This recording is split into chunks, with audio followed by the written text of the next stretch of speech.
So last night I was walking home, as you do, especially in the city, and I was passing our neighborhood ice cream parlor. And in passing this ice cream parlor, I watched as three preteens to early teens were attempting to get all three teen girls on one electric scooter. I was understandably concerned. One, the scooter is in theory made for one person. None of them were wearing helmets, and they seemed to be aiming to ride the scooter on the sidewalk I was currently walking on. So I had some concerns about their ability to drive the scooter with three people on it for both their safety and my own. And in that moment, I have never felt the chasm between adulthood and the teen years so starkly. It was a reminder of just how much of an adult I am. Now, could it be argued that some adults could try similarly foolish endeavors after a drunken night out? Sure, but we were looking at teenagers here, and being aware of this difference made me think of the Millions article that was circulating, especially on Twitter, somewhat recently, that was written in January called YA Isn't Just for Young Adults by Jordan Castle. And I am not going to be approaching this discussion as kind of a pile-on on this article, though I do want to kind of refute the seeming thesis of this article, but also just to have a conversation, because it's something that has been percolating for me for a while at this point. I have been seeing librarians, educators, really kind of sounding the alarm in terms of needing more young adult that is both shorter and that bridges the gap between middle grade and young adults, because it's trending older. And before I dive all the way into this discussion, which I of course want you to engage with as well in terms of your thoughts, I am not pretending I don't read young adult. I still do read young adult. I just reviewed a young adult title like a week ago, but I always want to be consciously aware that I am not the target audience for those books, and we'll get into that in a little bit more depth here in a bit. But the history of things I think is important too, especially as a millennial woman who came of age during the peak, the growth period of young adults, the kind of establishment of young adult as an age category. And even when I was a young adult, I was also still reading adult titles, young adult titles, middle grade titles, anything I could really get my hands on. And that's kind of where I stay today, though I am admittedly reading a lot less young adult than I used to, because I'm 33 now, and so it doesn't feel as immediate to me. But that brings us into this article period. And one of the first kind of theses of this article says, an argument could be made that, simply put, YA is for young people, not adult readers. Honestly, that could be the end of the article. We're going to spend the rest of this kind of think piece article kind of complicating that idea or picking at that and implying actually young adult is for adults too. And that is just flat out wrong. Young adult is an age category, and adults have been reading young adult as long as I've been an adult. I understand that there is still some social kind of stigma there potentially, similarly to what you get with genre fiction.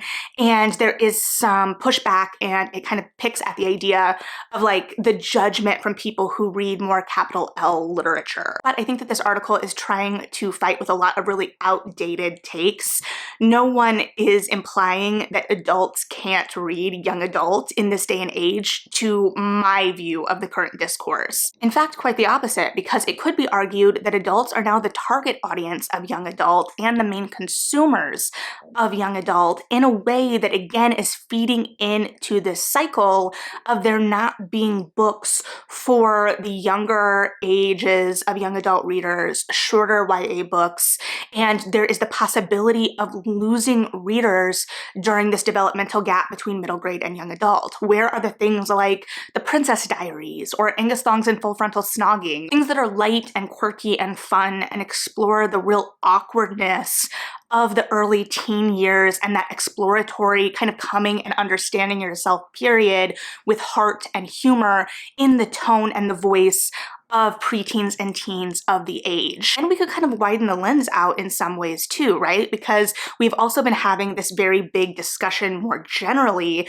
about the idea of the Sephora teens and these ideas that these teens are invading spaces that are considered adult spaces. Now, there are also parts of this conversation, obviously, that deal with how people are behaved in those spaces and whatnot. But there's been the kind of complication of this argument that preteens and teens don't have as many dedicated dedicated spaces for themselves anymore. And that could carry over specifically to young adult with a lot more of an active kind of malice is a strong word, but this idea that adults in some way have taken over the young adult space. And we need to remember as readers that we are guests in the space. We are absolutely allowed to engage in the space, but it is not a space that should be aimed to our tastes. It should be about the coming of age time. And this idea of coming of age is very central to this article in a way that I fundamentally disagree with, and I love a coming of age story. But there's a lot to kind of unpack here, so I kind of want to go through it thematically as ideas from this article strike me. So I'm not going to be picking it apart line by line, but just kind of some of the central arguments or ideas that are presented here. So first of all, it presents this idea that young adult is for young adults only, which, I mean, that's who the target audience should be. It's for young adults. It's a space that was specifically carved out to young adult interests that hadn't really previously existed to the kind of robustness that we know today prior.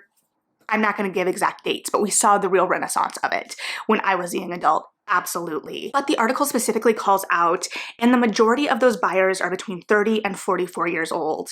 And I think this is notable and a problem cycle of sorts in that if the majority of the people buying these titles are between 30 and 44, I fall in that range. I am absolutely potentially part of the problem here. But if your consumers are predominantly between 30 and 44, which makes sense in terms of disposable income, then the tastes and the kind of purchasing decisions of the age category are going to be driven by the people who are spending money in the category.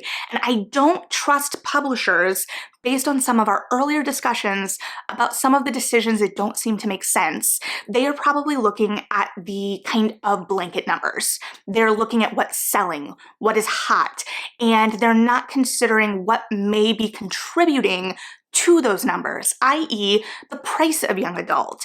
It is what, $20 to $22 for young adult hardcover now. It is probably closer to list price of an adult paperback for a young adult paperback. When I was a teenager, you could find young adult across the price categories. I have a mass market Marianne Curley. You had straight to paperback series. The Gossip Girl series itself was a paperback series. You might see it in hardcover in libraries because they would have the library bound editions, but predominantly you saw the paperbacks. We're not going to even get into the discussion of the loss of some of those more serialized, longer and shorter length series in this moment, but I think that is part and parcel of this cause and effect spiral. Now, there were absolutely still hardcover releases. I so distinctly remember seeing the cover of A Great and Terrible Beauty for the first time in Barnes & Noble and how that cover sold the book to me. And I anecdotally can kind of track the boom in YA, as we all can post-Twilight, to this kind of loss of some of these more accessibly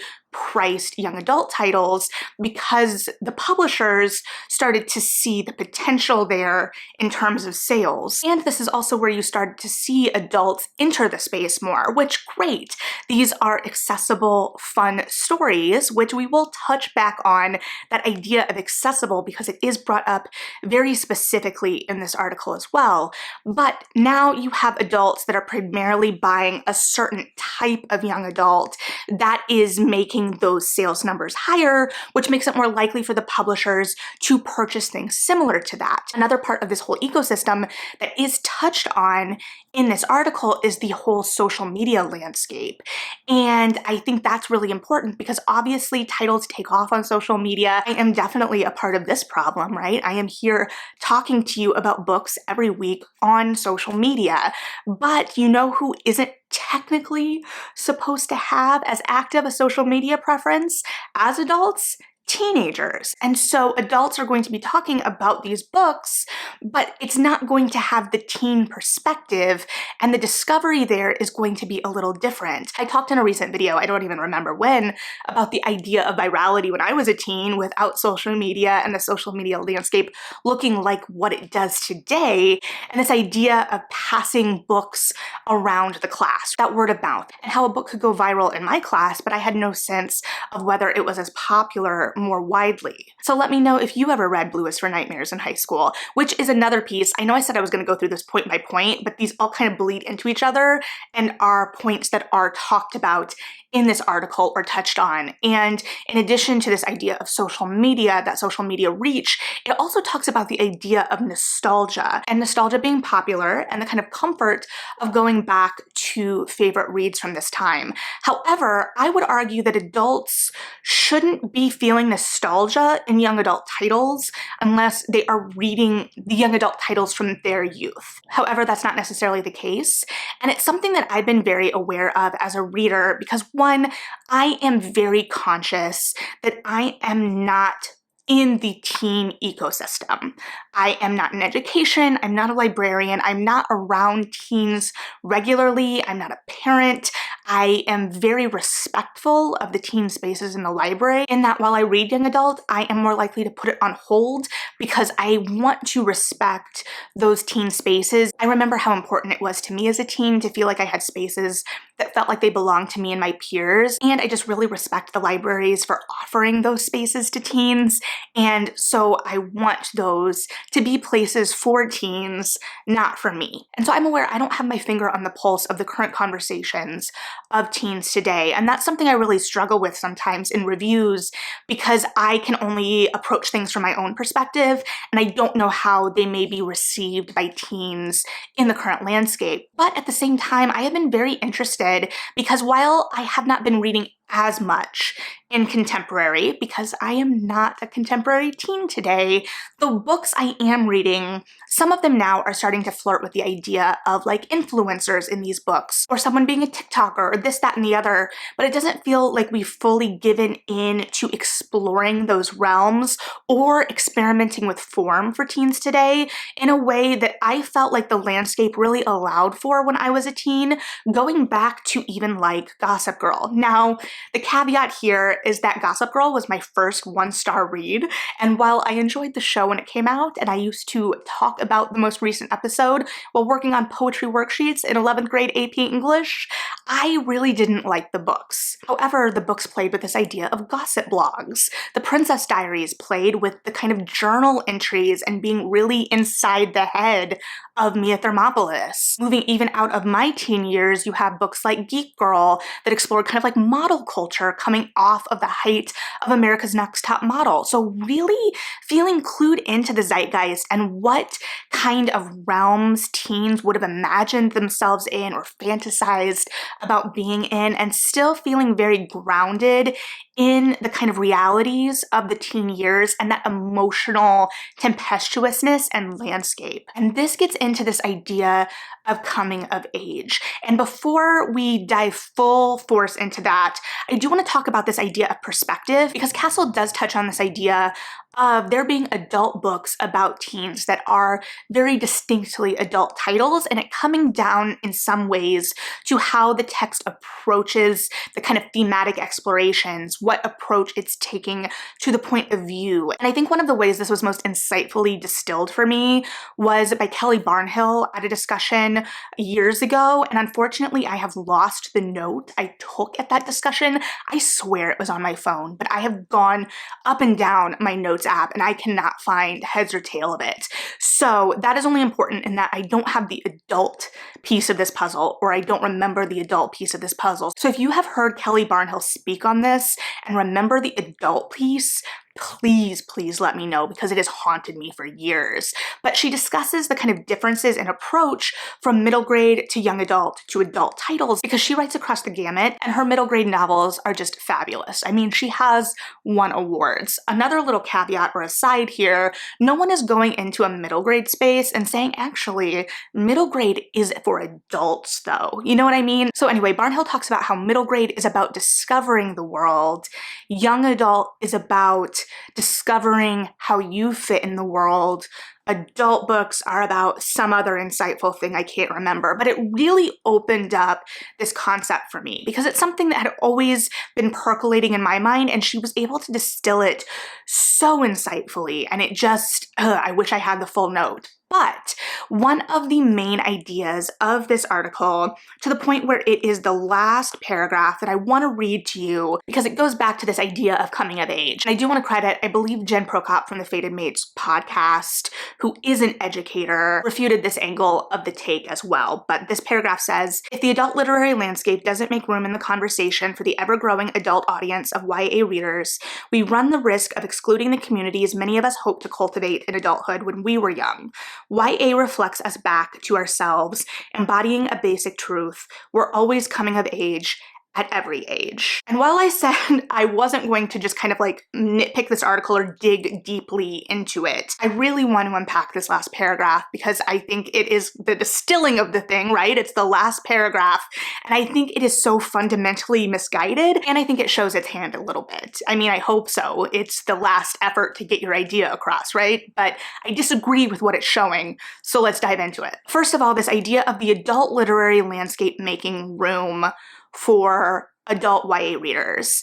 I think this is particularly telling because I think it's undeniable that the literary landscape has made room for YA readers in the fact that a lot of, again, the acquisition in YA seems a lot more targeted for the adult readership sometimes than for the YA readership, which is illustrated in this gap that we are seeing in books that, again, librarians and educators have been sounding the alarm about, especially in relation to this idea that we could lose readers long term in this gap. And so what this really means is that there is a kind of perception that YA isn't literary, which is also wrong because you have more literary YA, you have more commercial YA, similarly to what you do in adult. So how I'm interpreting this, and chime in if you think I'm not being gracious enough in this interpretation, is that the author doesn't want to be judged, or she is perceiving some kind of judgment for reading YA. And there is still this idea that as adults, we should have moved past this and that there is someone judging us for reading YA. And to be fair, if we have learned one thing about the internet in general, there's always going to be someone somewhere judging us. But that's also just the world. It's a part of the world that I admittedly still struggle with too, but I think the kind of zeitgeist has shifted pretty significantly in the last decade to a real acceptance of adults in the YA space. So I don't know why there is this perceived persecution or this tone of persecution in this article that really just rubs me wrong, if I'm being honest. It feels very self-indulgent and self-serving. It is centering the adult in the conversation rather than thinking about who young adult is for. Where are the teens in this discussion? Because I can promise you, high school when I was a teenager, like 2004 to 2009, is historical fiction to them. It is a bygone era. They are probably doing those days for their spirit days. So personally, I don't need to be centered in the conversation. The second part of this idea in this sentence, I actually don't fully understand because it says we run the risk of excluding the communities many of us hope to cultivate in adulthood when we were young. What does that mean? And it may just be me being obtuse, so if you have a more clued in idea of what this is trying to say, let me know. I think it seems to be about wanting to feel seen and understood by adults when we were young adults, which I can understand, but to my recollection at the time, it was about wanting to feel seen where I was, not to feel like something was being prescribed back on me. I don't know how to fully unpack this idea, but it really struck me and then I didn't know exactly what it was trying to say. And then we get to the last sentence, which I think ultimately is like the kind of overarching thesis that the author wanted to explore with this. I think they really thought they nailed it with this one. And it's a good line. It's a great sentence. I just fundamentally disagree with it. And just to refresh, it says, YA reflects us back to ourselves, embodying a basic truth. We're always coming of age at every age. There has been a lot of discussion, or at least I've seen a lot of discussion about adults not feeling like adults, or millennials not kind of having some of these touchstone milestones of adulthood, or not being able to reach them or access them as readily as the generations before us. And to be fair, I always want to approach those conversations with a grain of salt because I could just be more aware of them because I am in that bracket, in that category. And also I believe to some extent that no adult really feels like they are actually an adult, except for the moments where it becomes so acutely aware, where you see that chasm so clearly, like I had last night, and just those little glimpses sometimes. But it's so easy to be in our own head and think that our self internally is still so rooted to a prior version of ourselves and not recognize just how wrong that idea is. I do agree to some extent that there is always some level of discovering yourself, finding yourself, growing and changing, even in adulthood. I think that we should be malleable, we should be able to grow and change. I think that's just part of being human. But I think coming of age is a completely different beast. I don't know about you, but I had a lot of really big, messy, frankly embarrassing emotions when I was a teenager, and I often did not know what to do with them. Additionally, teens are not known for making always the brightest choices. Again, flashback to last night, and frankly, their frontal lobes aren't fully developed. They're not gonna. But this feeds into a commentary we see and a pushback against that commentary that we see a lot in relation to YA about young adult characters being stupid or making stupid choices or feeling cringy. And honestly, if I'm being honest with you, when I was a teenager, I was nothing but cringy. And I think it's so important for teenagers to see that reflected back at them. Is it always the most comfortable to read? I mean, I'm a person who gets secondhand embarrassment very easily, so no. But it's true. And it then relates to those teens who the books are supposed to be for much more clearly. And also it gives a kind of avenue to explore a lot of that messiness without having to make those choices. Even as adults, we may still not fully understand where we fit in the world. The world may be a much different place than we imagined when we were teens. But that does not mean we are still coming of age. And the coming of age for the YA audience and the adult audience looks much different, or how those are portrayed looks much different. And I think this goes back, I think this is part of what Barnhill was exploring, but in a much more succinct and insightful way again. But in the article, it does talk about how there are adult titles with teenagers or from the teen perspective, but how teens are written much differently for adults, because in adult fiction, it is a lot more about kind of like looking back. There is some element of kind of reflection and assessment in that point of view. To me, most simply, YA is looking forward, adult is often looking back. I don't put any judgment on either of those things. And again, I'm not saying adults cannot or should not read young adult, because I think there's something really powerful in young adult in being able to see the teen experience, to tap into the teen experience more clearly, and to remind ourselves of how tempestuous that time of life is, how big the stakes are. That's part of the reason we see a lot of these fantasy epics, because we feel so little control in the teen years, and that idea of being able to save the world when you have so little control in your day-to-day life is just so mesmerizing. And admittedly, that's probably what is drawing some of us as adults to that as well. And we also circle back to this idea again of accessibility that we touched on. And so for some people, it's just about the pacing and the writing style of young adult that is really approachable. It's fast-paced. I know there's been a lot of discussion around that, especially when kind of thinking about things like genre fiction. I think that's part of the reason romance is so popular.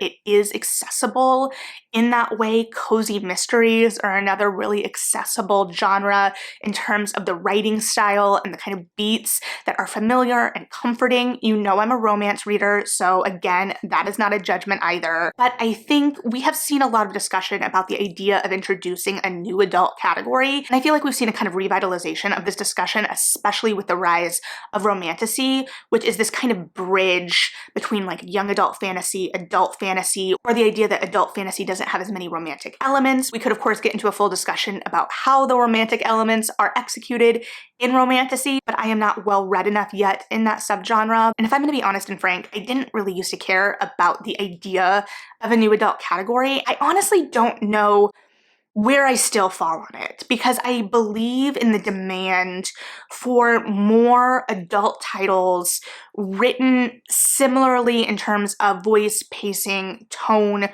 to YA, but with distinctly adult characters. And I think it's important for the work to be put in for those characters to read like adults. And for me still, I struggle because I fall more into the category of just seeing those options expanded and them kind of folding in to their genre categories more organically. However, if we look at something like romance, which is a very fast-moving genre, and I think where we've seen the most things that are arguably or could arguably be considered new adult, they have a very distinct voice in that subgenre. So I don't really have conclusions there, but I do think it's possible to have that accessibility or that similar writing style without it being young adult. And I think too, to have this argument now is very interesting because while young adult is still an incredible force, it is not the powerhouse moneymaker that it was a decade and a half ago. And so I would argue that there were a lot of series or a lot of projects at one time that were kind of shoehorned into young adult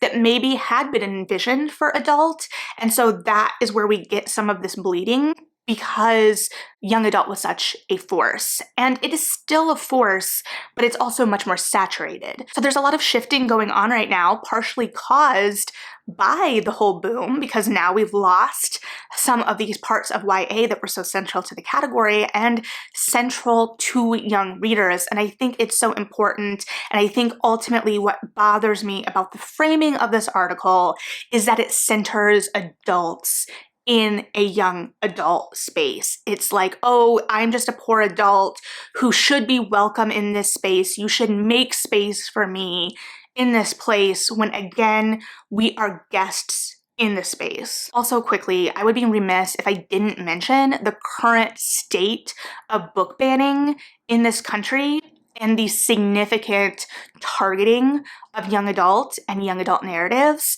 And to center adults in this space right now, when these young people's stories are coming under direct fire, feels irresponsible to me. So yeah, I had aimed for this to be a shorter discussion. I don't know where we're going to ultimately end up, but those are just some of my thoughts on this article in particular, which I will link below, and the kind of current young adult landscape. It is, of course, kind of broad swath, overarching thoughts here. I too probably don't have a strong thesis here. Admittedly, the thesis in this article was definitely stronger, even if I disagree, but I would be very, very interested to hear your thoughts about all of this. There is a lot of conversation here. I do think that there is a lot of nuance as well. I do not think it is a one-size-fits-all kind of thing, but my personal overarching thought seems pretty obvious, but that is YAs for young adults first and foremost, and that we should work harder to ensure that that's the case and that young adults are being served by their stories. So as usual, I don't know, but